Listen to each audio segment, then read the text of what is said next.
Okay, so I'm going to create another table called a professor, right? So this is student. So I'm going to create, right? Create table, right? So there's another table, right? Table one. So either if you just clicked it here, design view, you can see the design view, or create this. You can right click, and then you can see the design view. So if this is a new table, I highly recommend that you start with the design view first. So I'm going to click design view. The table name is what? Professor, right? So table name is professor, and the field name is professor ID, right? But since you have to be careful, like if you go back to the student table, right? Know that this professor ID is you know that it's foreign key, right? So when you create professor table, you have to use exactly same column name, right?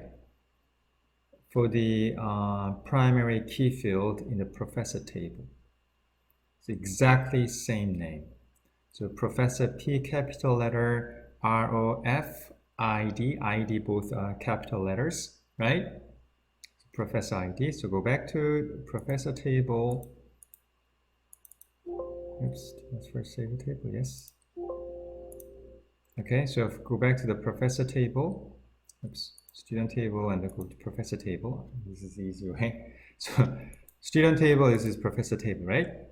The professor table, you have to use exact name, same name, right? So P as a capital, professor, ID, both are capital letter. It's I and D, right? And then this is what? The type is short text. The next is just name.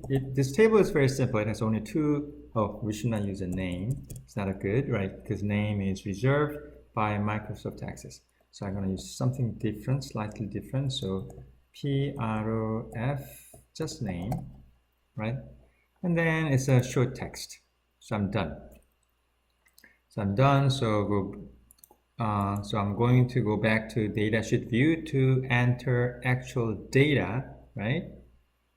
So datasheet view, yes, I'm going to save it. So professor ID is what? P100, right? And then professor name is June. And the P200, the name is what? Professor name is J. The P300, the professor name is Frank.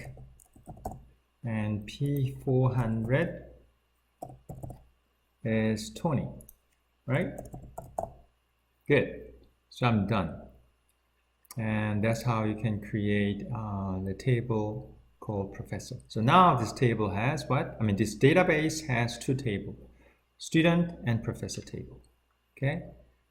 In the next lecture, next video, right? Video lecture, I'm going to show you how to create a relationship between these two tables using Microsoft Access. Okay, so let me stop recording my lecture here.